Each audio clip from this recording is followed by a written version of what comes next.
नमस्कार विद्यार्थी मित्रमैत्रिणींनो, आज आपण पाहणार आहोत इयत्ता 7वीच्या भूगोल पाठ्यपुस्तकातील घटक क्रमांक 1 आणि घटक क्रमांक 2. तर हा जो घटक क्रमांक 1 आहे यामध्ये खूपच कमी पॉईंट आहेत जे आपल्या परीक्षेच्या दृष्टीने उपयुक्त आहेत. तर ते कोणकोणते आहेत आणि त्याचं स्पष्टीकरण आपण थोडक्यात पाहूया. तर पृथ्वीच्या परिवलनासाठी सुमारे किती तास लागतात? तर पृथ्वीच्या परिवलनासाठी सुमारे 24 तास लागतात. आता परिवलन म्हणजे काय? पृथ्वी जेव्हा स्वतःभोवती फिरते त्याला काय म्हटलं जातं? परिवलन असं म्हटलं जातं.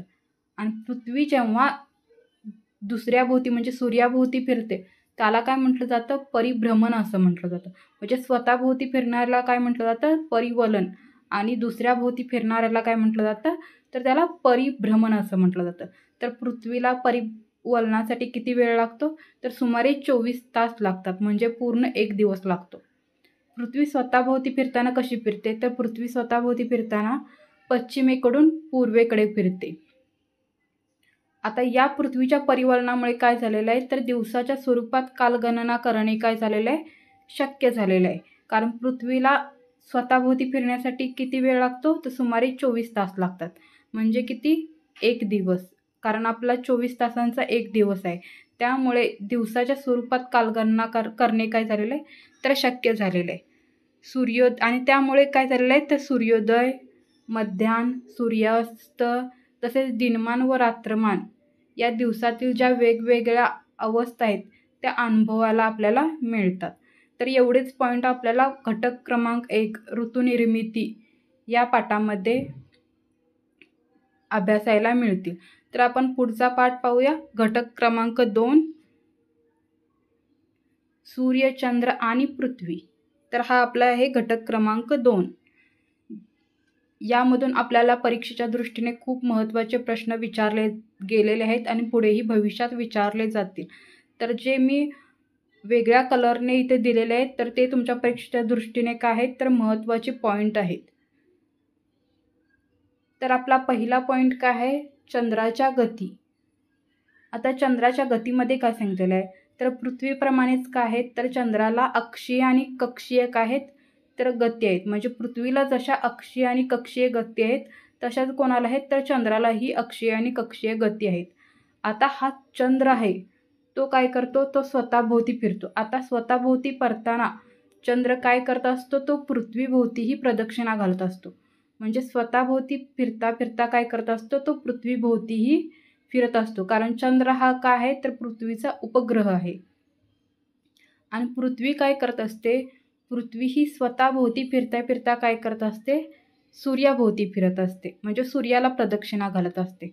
त्यामुळे काय होतं? तर चंद्र हा अप्रत्यक्षपणे म्हणजे प्रत्यक्षपणे जरी सूर्याच्या भोवती फिरत नसला तरी काय करतो असतं? अप्रत्यक्षपणे सूर्याच्या भोवती चंद्र काय करत असतो? प्रदक्षिणा घालत असतो. आता समजा इथं आहे आपला हा सूर्य आहे असं समजा. आणि सूर्याच्या भोवती कोण फिरतं? तर पृथ्वी काय करते? तर सूर्याच्या भोवती प्रदक्षिणा घालते. आणि पृथ्वीच्या भोवती कोण प्रदक्षिणा घालत असतं? तर चंद्र काय करत असतो? पृथ्वीच्या भोवती प्रदक्षिणा घालत असतो. म्हणून इथं इनडायरेक्ट काय होत असतं? अप्रत्यक्षपणे चंद्रसुद्धा काय करत असतो? सूर्याला प्रदक्षिणा घालत असतो. म्हणून सूर्याभोवती अप्रत्यक्षपणे कोण घालत असतो प्रदक्षिणा? तर चंद्र हाही सूर्याभोवती अप्रत्यक्षपणे प्रदक्षिणा घालत असतो. चंद्राच्या परिभ्रमण आणि परिवलन गतीचा कालावधी काय असतो? तर हा सारखाच असलेला आपल्याला दिसतो. त्यामुळे काय होतं? तर चंद्राची आपल्याला फक्त एकच बाजू दिसत असते. आता चंद्राची एकच बाजू सतत आपल्याला का दिसते? कारण चंद्राचा परिभ्रमण म्हणजे स्वतःभोवती आणि पृथ्वीभोवती फिरण्याचा जो गती आहे किंवा गतीचा कालावधी आहे तो कसा आहे? तर तो सारखाच असल्यामुळे चंद्राची सतत आपल्याला काय होते? तर एकच बाजू दिसत असते. पृथ्वीप्रमाणे चंद्राची परिभ्रमण कक्षा कशी आहे? लंबवर्तुळाकार आहे. त्यामुळे चंद्र पृथ्वीभोवती प्रदक्षिणा घालताना कसा पृथ्वी व चंद्रामधील अंतर काय नसते? सारखे नसते. आता ही आपली काय आहे? पृथ्वी कशी आहे? लंबवर्तुळाकार आहे. पृथ्वी अशी आपली गोल नाही आहे तर ती कशी आहे? अशी अंडाकृती म्हणजे लंबवर्तुळाकार आहे. त्यामुळे चंद्रसुद्धा कशा प्रकारे प्रदक्षिणा घालतो, तर पृथ्वीभोवती लंबवर्तुळाकार प्रदक्षिणा घालत असतो. आणि ह्यामुळे काय होतं, तर पृथ्वी व चंद्रामधील अंतर काय राहत नाही, तर सारखं राहत नाही पृथ्वी व चंद्रामधील अंतर. आता उपभूस्थिती म्हणजे आणि अपभूस्थिती म्हणजे काय हे आपण पाहूया. तर उपभूस्थिती म्हणजे काय, जेव्हा चंद्र काय असतो पृथ्वीच्या जास्तीत जास्त जवळ असतो त्या स्थितीला काय म्हटलं जातं, तर त्या स्थितीला चंद्राची उपभूस्थिती असं म्हटलं जातं. आणि अपभूस्थिती म्हणजे काय, तर जेव्हा चंद्र पृथ्वीपासून जास्तीत जास्त दूर असतो त्या स्थितीला काय म्हटलं जातं, तर त्या स्थितीला चंद्राची अपभूस्थिती असं म्हटलं जातं. आता इथे खाली एक आकृती दिलेली आहे, ती मी तुम्हाला झूम करून दाखवते.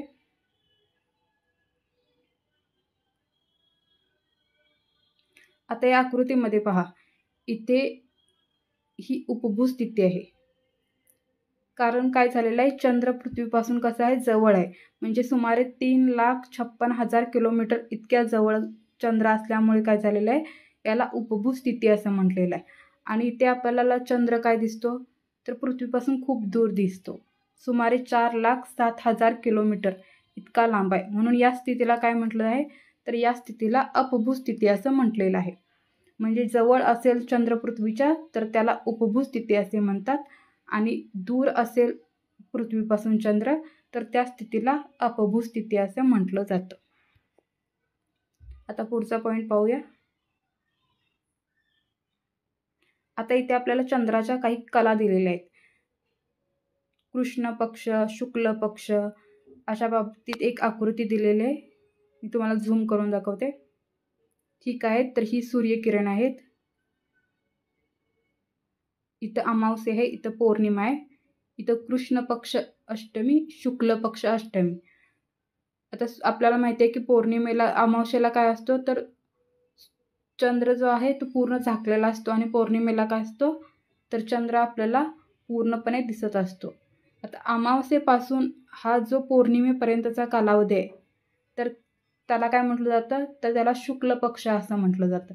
आणि पौर्णिमेपासून हा जो अमावस्येपर्यंतचा कालावधी आहे तर त्याला काय म्हटलं जातं, कृष्ण पक्ष असं म्हटलं जातं.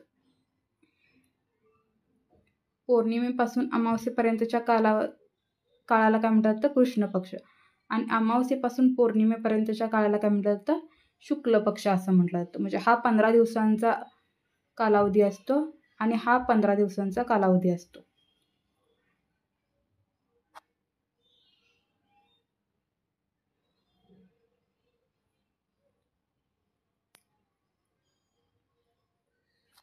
आता इथं आपल्याला माहिती आहे की अमावस्येला काय असतं, तर पूर्ण चंद्र हा झाकलेला असतो आणि इकडून तो जेव्हा इकडं थोडा जातो तर तो तसा काय होतो, तर आपल्याला तो थोडा दिसू लागतो.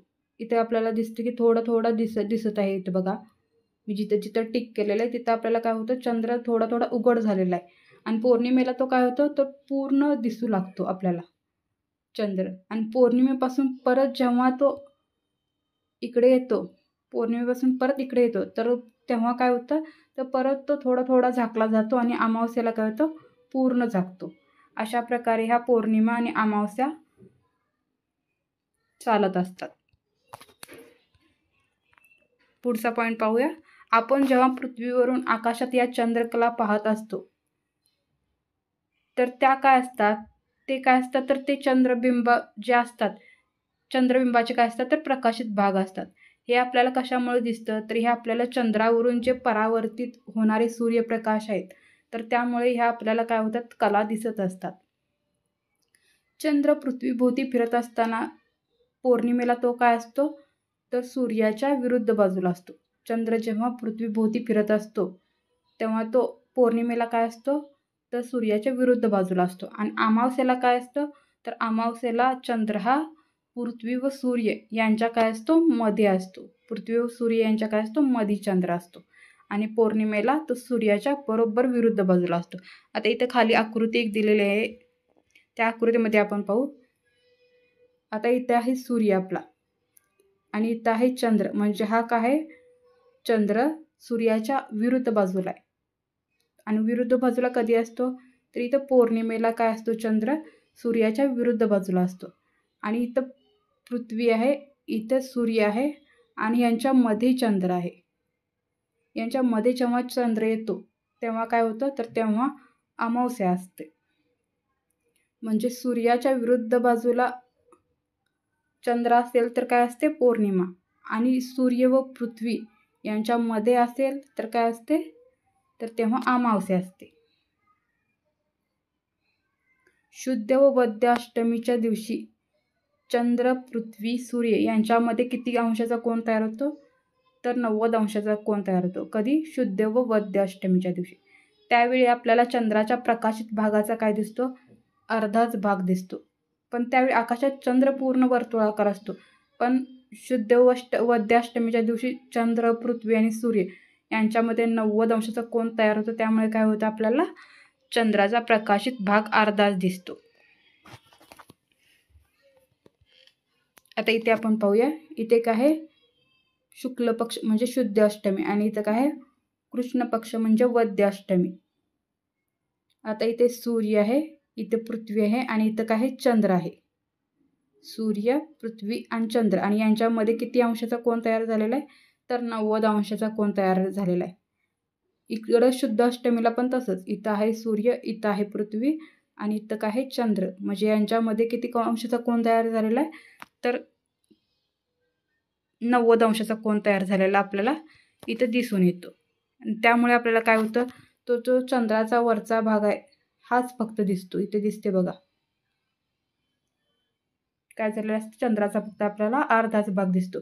जो खाली पूर्ण झाकलेला भाग आहे हा काय करत नाही, आपल्याला दिसत नाही. कधी दिसत नाही, तर शुद्ध अष्टमी व वद्य अष्टमीच्या दिवशी चंद्र, पृथ्वी आणि सूर्य यांच्यामध्ये 90 अंशाचा कोन झाल्यावर आपल्याला चंद्राचा काय दिसतो, तर अर्धाच भाग दिसतो.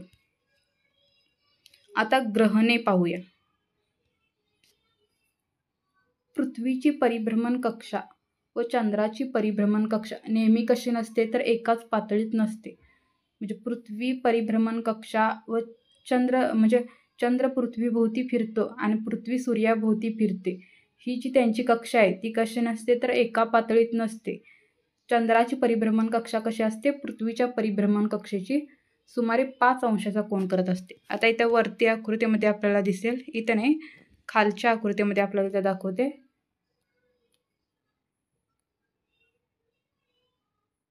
इथे काय आहे, पृथ्वी काय करते, सूर्याच्या भोवती काय करते, प्रदक्षिणा घालत आहे. आणि चंद्र इथं आहे, तो काय करताय, तो पृथ्वीच्या भोवती प्रदक्षिणा घालत आहे. म्हणजे काय करताय, चंद्र पृथ्वीभोवती परिभ्रमण करत आहे आणि पृथ्वी सूर्याभोवती परिभ्रमण करत आहे. आणि यांच्यामध्ये इथे किती अंशाचा कोन झालेला आहे, तर इथे किती, 5 अंशाचा कोन आपल्याला दिसून येतो. 5 अंशाचा कोन का झालेला आहे यांच्यामध्ये, कारण या दोन्हींची परिभ्रमण कक्षा काय नसते, एकाच पातळीत नसते.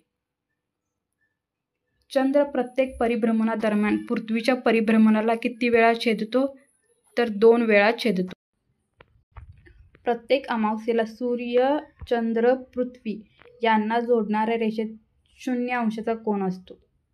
तर पौर्णिमेला किती अंशाचा कोन असतो, 180.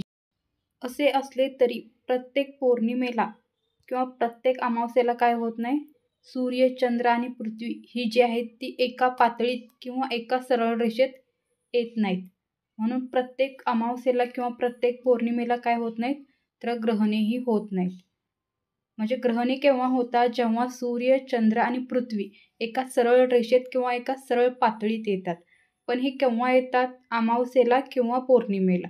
पण प्रत्येक अमावस्येला सूर्य, चंद्र आणि पृथ्वी किंवा प्रत्येक पौर्णिमेला सूर्य, चंद्र आणि पृथ्वी एका सरळ रेषेत किंवा एका पातळीत काय होत नाहीत, येत नाहीत. त्यामुळे ग्रहणेही कधी होतात, काही अमावस्या आणि काही पौर्णिमेलाच होतात. पुढचा आपला पॉईंट आहे, काही पौर्णिमा व अमावस्यांना सूर्य, चंद्र, पृथ्वी एका सरळ रेषेत एका पातळीत येतात. अशा वेळी काय होतात, तर ग्रहणे होतात. ही ग्रहणे कोणाच्या बाबतीत घडतात, तर ही ग्रहणे फक्त सूर्य आणि चंद्राच्या बाबतीत घडून येतात. आता आपला पुढचा पॉईंट बघूया, सूर्यग्रहण.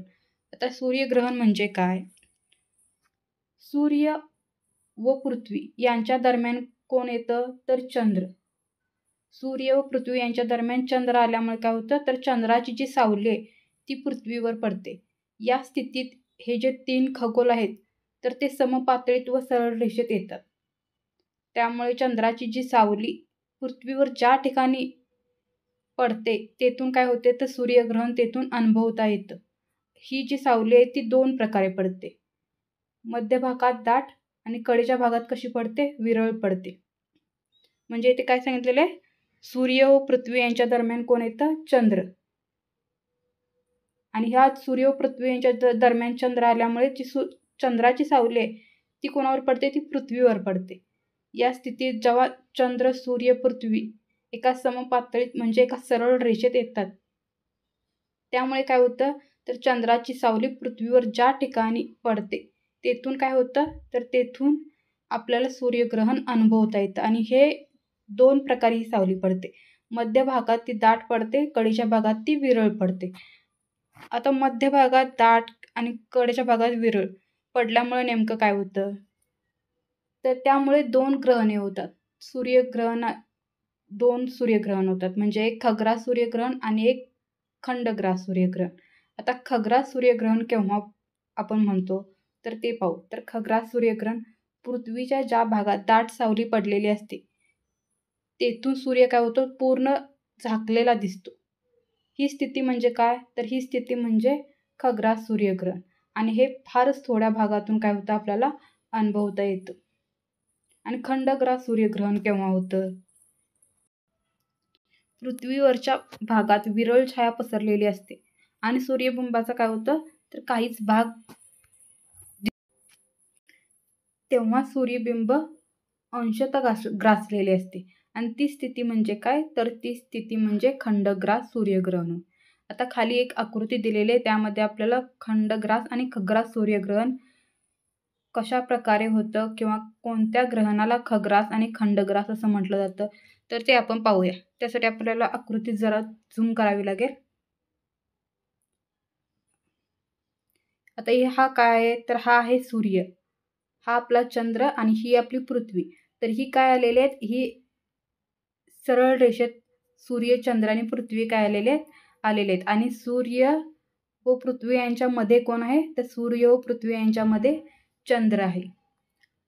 आता सूर्याची किरणे कोणावर पडत आहेत तर चंद्रावर पडत आहेत आणि चंद्राची सावली कोणावर पडत आहे, पृथ्वीवर पडत आहे. आता ती 2 प्रकारे पडत आहेत. ती मध्य भागात कशी पडत आहे तर एकदम दाट पडलेली आहे. इथे एकदम काय झालेले आहे, चंद्राची सावली मध्य भागात दाट पडलेली आहे. आणि इथे काय झालेलं आहे कडेच्या भागात तर ती एकदम विरळ विरळ आपल्याला दिसते.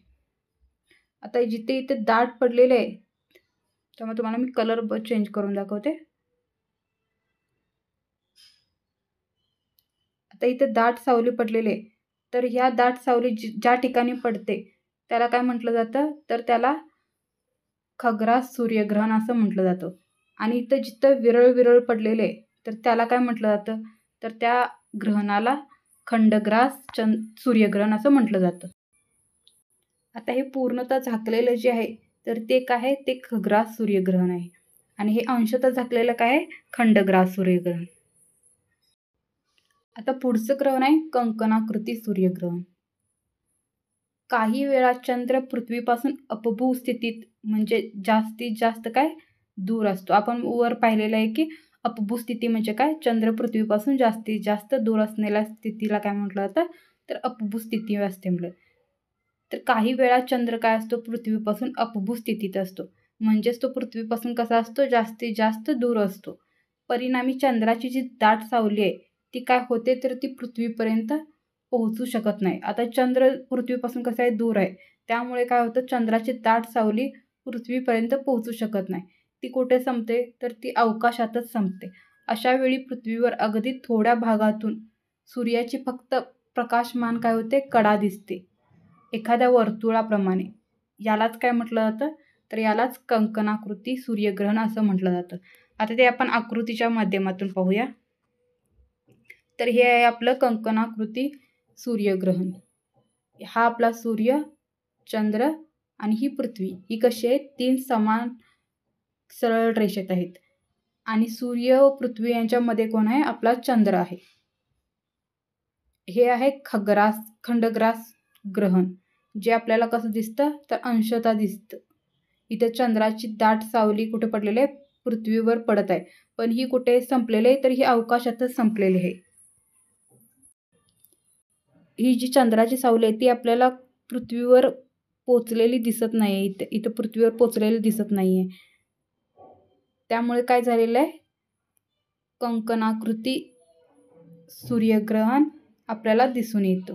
यामध्ये फक्त ही जी पांढरी कडा आहे हीच आपल्याला दिसते. यालाच काय म्हटलं जातं, कंकणाकृती. म्हणजे आपलं काकण किंवा बांगडीसारखा जो आकार आपल्याला दिसतो सूर्याचा त्यालाच काय म्हटलं जातं, कंकणाकृती सूर्यग्रहण. आता पुढचा पॉईंट आहे आपला चंद्रग्रहण.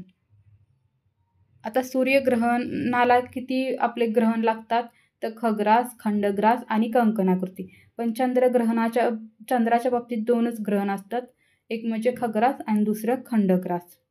तर सूर्य काय आहे, चंद्र आपल्या परिभ्रमण मार्गावरून जाताना जेव्हा तो पृथ्वीच्या छायेत प्रवेश करतो तेव्हा काय होतं तर तेव्हा चंद्रग्रहण घडून येतं. अशा वेळी काय असतं तर चंद्र व पृथ्वी यांच्या दरम्यान कोण आलेले असते, चंद्र व सूर्य यांच्या दरम्यान पृथ्वी एका पातळीत असणे काय असतं, आवश्यक असतं. म्हणजे चंद्र आपल्या परिभ्रमण मार्गावरून जाताना जेव्हा पृथ्वीच्या छायेत प्रवेश करतो तेव्हा चंद्रग्रहण घडून येते. अशा वेळी चंद्र व सूर्य यांच्या दरम्यान पृथ्वी एका पातळीत असणे आवश्यक असते.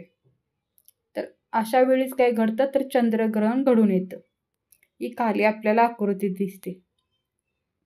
आता वरती जेव्हा सूर्यग्रहण लागलेलं होतं तेव्हा पृथ्वी व सूर्य यांच्यामध्ये कोण होता तर चंद्र होता. पण आता जेव्हा चंद्रग्रहण आहे तेव्हा सूर्य व चंद्र यांच्यामध्ये कोण आलेले तर पृथ्वी आलेली आहे. पहिल्यांदा आपण पाहू खग्रास चंद्रग्रहण. पौर्णिमेच्या रात्री चंद्राचा प्रदक्षिणा मार्ग पृथ्वीच्या दाट सावलीतून जातो. म्हणजे चंद्रग्रहण केव्हा लागतं तर पौर्णिमेला आणि सूर्यग्रहण हे अमावस्याला लागत असतं. पौर्णिमेच्या रात्री चंद्राचा प्रदक्षिणा मार्ग पृथ्वीच्या दाट सावलीतून जातो. त्यामुळे चंद्र पूर्ण झाकला जाऊन खग्रास चंद्रग्रहण होते. तर काही वेळा चंद्र काहीसा झाकला गेल्यामुळे काय होतं तर खंडग्रास चंद्रग्रहण होतं. म्हणजे आपलं सूर्यग्रहण कसं झालं होतं तर सूर्यग्रास जर चंद्र पूर्णपणे झाकला गेला तर काय होतं खग्रास चंद्रग्रहण, आणि चंद्र काहीसा झाकला गेला तर काय होतं खंडग्रास चंद्रग्रहण. त्याचप्रमाणे सूर्यग्रहण कसं होत होतं,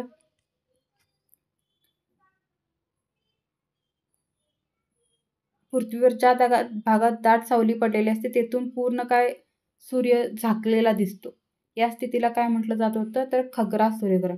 आणि सूर्यबिंबाचा काहीसा भाग झाकला तर त्याला काय म्हटलं जातं खंडग्रास सूर्यग्रहण. अशाच प्रकारे चंद्रग्रहण ही पूर्णतः झाकला किंवा अंशतः झाकला यावरून खग्रास आणि खंडग्रास चंद्रग्रहण ठरत असतं. तर खाली आपल्याला आकृती आहे, यामध्ये काय सांगितलेलं आहे तर सूर्य व चंद्र यांच्यामध्ये कोण आलेले आहे पृथ्वी आलेली आहे. आणि हे काय झालेलं आहे ते तर पृथ्वीच्या या दाट सावलीतून काय जातो तर चंद्र जातो.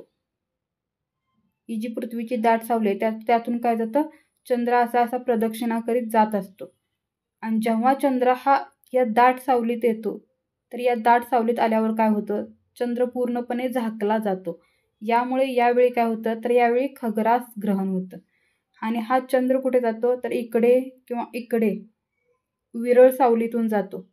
तर तेव्हा काय होतं तर चंद्राचा काहीच भाग झाकला जातो. आता इथे दिसते बघा, तुम्हाला थांबा, इथं चंद्राचा काहीच भाग काय झालेला आहे झाकलेला आपल्याला दिसतो. म्हणजे जेव्हा विरळ सावलीत आल्यानंतर थोडा चंद्र काय आहे तर आपल्याला दिसतो, आणि वरती जो दाट सावलीतला चंद्र आहे तर तो काय झालेला आहे तो झाकले गेलेला आहे. अशा ग्रहणाला काय म्हटलं तर अशा ग्रहणाला खंडग्रास ग्रहण असं म्हटलं जातं. तर सूर्यग्रहणाची काही वैशिष्ट्य आहेत तर ती कोणकोणती तर सूर्यग्रहण हे फक्त कधी होत असतं तर अमावस्येला होत असतं. पण प्रत्येक अमावस्येला होत नाही. म्हणजे सूर्यग्रहण हे अमावस्येला होतं पण प्रत्येक अमावस्येला काय होत नाही, तर ते काहीच अमावस्येला होत असतं.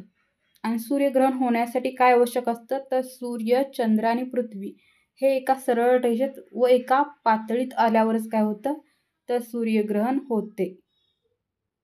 खग्रास सूर्यग्रहणाचा जास्तीत जास्त कालावधी किती आहे, तर 7 मिनिटे 20 सेकंद म्हणजे 440 सेकंद काय आहे खग्रास सूर्यग्रहणाचा कालावधी आहे. आणि हा प्रश्न आपल्याला परीक्षेला भरपूर वेळा येऊन गेलेला आहे की खग्रास सूर्यग्रहणाचा कालावधी किती आहे. आता पुढचा पॉईंट आहे चंद्रग्रहणाची वैशिष्ट्ये. तर सूर्यग्रहण कधी होतं, तर अमावस्येला होतं. त्याचप्रमाणे चंद्रग्रहण हे कधी होतं, पौर्णिमेला. आणि जसं सूर्यग्रहण हे प्रत्येक अमावस्येला होत नाही, तसंच चंद्रग्रहण सुद्धा काय प्रत्येक पौर्णिमेला होत नाही, तर ते काहीच पौर्णिमांना होतं. आणि त्यासाठी सूर्य व पृथ्वी आणि चंद्र हे कसे असावे लागतात, एका सरळ रेषेत व एका पातळीत आल्यावरच काय होतं, तर चंद्रग्रहण होतं. आता खग्रास चंद्रग्रहणाचा कालावधी किती आहे, तर खग्रास चंद्रग्रहणाचा कालावधी हा 107 मिनिटे इतका आहे. आता आपला पुढचा पॉईंट आहे ग्रहण एक खगोलीय घटना. आता यामध्ये काय सांगितलेलं आहे की सूर्यग्रहण आणि चंद्रग्रहण ह्या काय आहेत, तर ह्या फक्त या खगोलीय स्थिती आहेत. या शुभ अशुभ असं यात काही नाही आहे. या काय आहेत, खगोलीय स्थिती आहेत. आपण काय म्हणतो की बऱ्याच वेळेला सूर्यग्रहण लागलं किंवा चंद्रग्रहण लागलं की उपवास करायचा, काही खायचं नाही, झोपून राहायचं, काही चिरायचं नाही. तर ह्या काय गोष्टी आहेत, तर ह्या गोष्टी सगळ्या शुभ अशुभ आहेत, कारण ह्या काय आहेत, खगोलीय स्थिती आहेत. सूर्य, पृथ्वी, चंद्र विशिष्ट स्थितीत येण्याचा हा केवळ काय आहे, खगोलीय परिणाम आहे. या अवकाशीय घटना नेहमी घडत नसल्याने लोकांच्या मनात काय आहे, त्याबद्दल कुतूहल आहे. त्यामुळे लोक या गोष्टी काय करतात, सूर्यग्रहण, चंद्रग्रहण या गोष्टी पाळतात. खगोलशास्त्रज्ञांसाठी ही काय ग्रहणे, त्यातल्या त्यात खग्रास सूर्यग्रहण व कंकणाकृती सूर्यग्रहण म्हणजे काय, तर ही अभ्यासासाठीची एक पर्वणीच आहे. ज्या भागात ग्रहणे दिसणार असेल तेथे जगभरातील खगोलशास्त्रज्ञ काय करतात, एकत्र येतात आणि या ग्रहणाच्या स्थितीचा काय करतात, तर सखोल अभ्यास करतात हे खगोलशास्त्रज्ञ जे आहेत ते. सूर्यग्रहण पाहताना काय काळजी घ्यायची, तर सूर्यग्रहण आपण पाहतो त्यावेळी काळी काच किंवा विशिष्ट प्रकारचे जे गॉगल्स असतात तर ते वापरणे गरजेचे असते. कारण सूर्याच्या प्रखर प्रकाशामुळे काय होतं, तर डोळ्यांना इजा पोचण्याची शक्यता असते. त्यामुळे सूर्यग्रहण पाहताना काळी काच किंवा विशिष्ट प्रकारचे गॉगल्स वापरणे आवश्यक असते. सूर्यग्रहणाच्या कालावधीत अचानक निर्माण होणाऱ्या काळोखामुळे पक्षी, प्राणी काय होतात, ते गोंधळून जातात.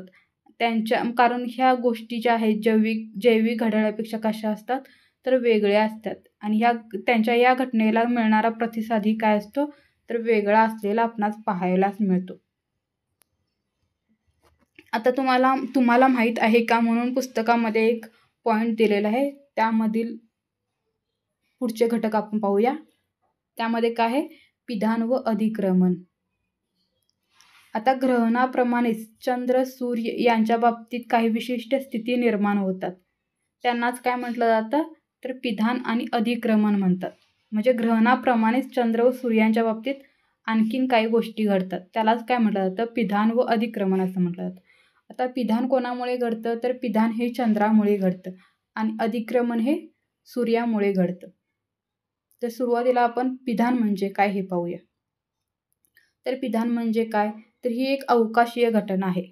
चंद्र एखाद्या ताऱ्यासमोरून किंवा ग्रहासमोरून जातो. अशा वेळी काही काळ ती खगोलीय वस्तू काय होते, तर चंद्राच्या मागे लुप्त होते.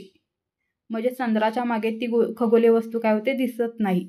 जेव्हा चंद्र त्या ताऱ्यासमोरून किंवा ग्रहासमोरून जातो यालाच काय म्हटलं जातं, तर यालाच पिधान असं म्हटलं जातं. आणि वास्तविक खग्रास सूर्यग्रहण आहे हा काय आहे, हा एक पिधानाचाच प्रकार आहे. यावेळी काय होतं, चंद्रबिंबामुळे काय झालेलं आहे, चंद्रामुळे तर सूर्य झाकला जातो. म्हणजे चंद्र एखाद्या ताऱ्यासमोरून किंवा ग्रहासमोरून जातो. अशा वेळी ती जो ग्रह किंवा तारा आहे तो काय होतो, चंद्राच्या मागे लुप्त होतो किंवा दिसेनासा होतो. यालाच काय म्हटलेलं आहे, ते पिधान असे म्हटलेलं आहे. आणि त्याचे एक उदाहरण दिलेलं आहे, ते म्हणजे खग्रास सूर्यग्रहण. हा एक पिधानाचाच प्रकार आहे. दुसरं आहे अधिक्रमण.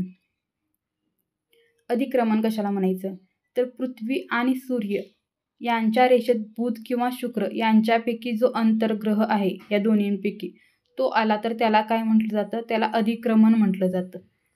अशा वेळी सूर्यबिंबावरून एक काळा ठिपका सरकताना दिसतो. ग्रहण व अधिक्रमण यात फारसा फरक नाही. अधिक्रमण हे एक प्रकारे काय आहे, सूर्यग्रहणच आहे. म्हणजे काय ते सांगितलेलं आहे, पृथ्वी आणि सूर्याच्या मध्ये पृथ्वी आणि सूर्य यांच्या सरळ रेषेत कोण येतं, बुध किंवा शुक्र या दोन्हींपैकी एखादा अंतर्ग्रह आला तर त्याला काय म्हटलं जातं, अधिक्रमण म्हटलं जातं. आणि अशा वेळी काय होतं, तर सूर्यबिंबावरून एखादा काळा ठिपका सरकताना दिसतो, यालाच अधिक्रमण म्हटलं जातं. आणि हाच म्हणजे सूर्यग्रहणाचा हा प्रकार आहे. इथे खाली आपल्याला आकृती दिलेली आहे. हा काय आहे, सूर्य आहे आणि हा एक काळा ठिपका दिसतो इथे. तर हा बुध किंवा शुक्र असू शकतो.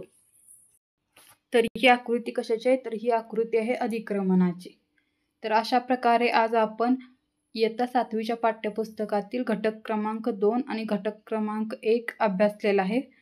पुढच्या व्हिडिओमध्ये आपण घटक क्रमांक 3, 4 अभ्यासूया. आणि जर तुम्हाला हे व्हिडिओ आवडत असतील तर माझ्या चॅनलला लाईक करा, शेअर करा आणि सबस्क्राईब करा. धन्यवाद.